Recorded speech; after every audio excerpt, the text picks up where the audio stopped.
Slavery officially ended in the U.S. in 1865 with the adoption of the 13th Amendment to the Constitution. But its effects have persisted, contributing to disparities between white and black populations. Because of this, many say that amends must be made for the wrong that was done, and they are long overdue. Today, we launch Mayors Organized for Reparations and Equity, or MORE.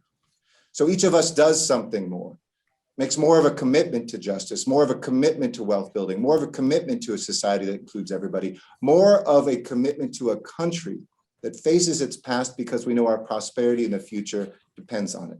Los Angeles Mayor Eric Garcetti and mayors of 10 other cities are taking the first step by pledging to pay reparations for slavery to a small group of Black residents in their cities. When I hear about mayors taking a proactive step to provide reparations to people who are injured, it's an acknowledgement that municipalities also participated in the horrific acts that have injured Black communities and Black people over the course of American history.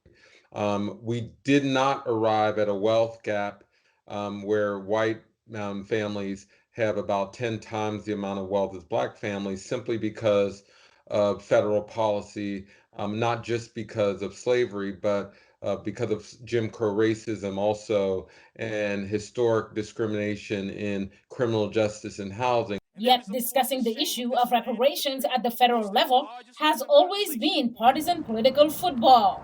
Perry says there have been many examples of reparations efforts both in the U.S. and in other countries. When it comes to African Americans, we say, no, who will pay for it? I didn't own any slaves, and all these lame excuses. Remember, the federal government will pay. We provided reparations for the Japanese in turn. We provided reparations for Native Americans internationally. There was reparations for those who injured because of the Holocaust. So we've seen it internationally. We've even seen it at reparations given to 9/11 victims. The only time we don't agree with reparations is when it's talking about Black folk.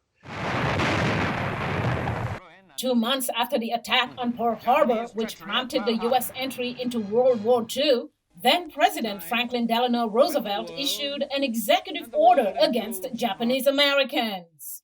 Many rightfully so call this one of the darkest times in American history, when close to 120,000 Japanese Americans were forcibly removed from their homes on the West Coast and placed into concentration camps scattered throughout the country, although largely in some very remote areas of the United States, on the Great Plains, a couple in California, and even as far east as Arkansas. But a lot of this was rooted in basically wartime hysteria, the false claims by the government that Japanese Americans were a security threat to this country. Nearly 5 decades later, in 1988, Congress passed and former President Ronald Reagan signed legislation that recognized and apologized for the mistake and provided a cash payment to anyone who was interned.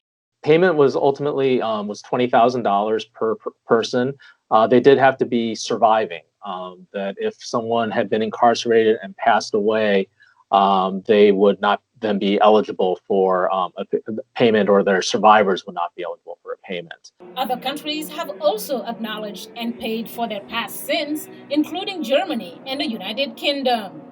As of 2020, the German government has paid more than $80 billion in Holocaust reparations as a result of negotiations with national and international Jewish organizations. In 2013, the United Kingdom apologized and agreed to pay compensation to thousands of veterans of the Mau Mau nationalist uprising in Kenya, which was brutally suppressed by the British colonial government in the 1950s. The Kenyan Human Rights Commission estimated that 90,000 Kenyans were killed or maimed and 160,000 detained. In Kenya, Mau Mau veterans and campaigners welcomed the apology at the time, but said the compensation of 300,000 shillings, or about 3,500 US dollars per victim, was not enough for the pain, suffering, and long term effects the community has endured, a feeling shared by many victims of atrocities in general. While reparations can come in many forms, some people oppose cash compensation, arguing that any money paid is blood money. Mariama Diallo, VOA News, Washington.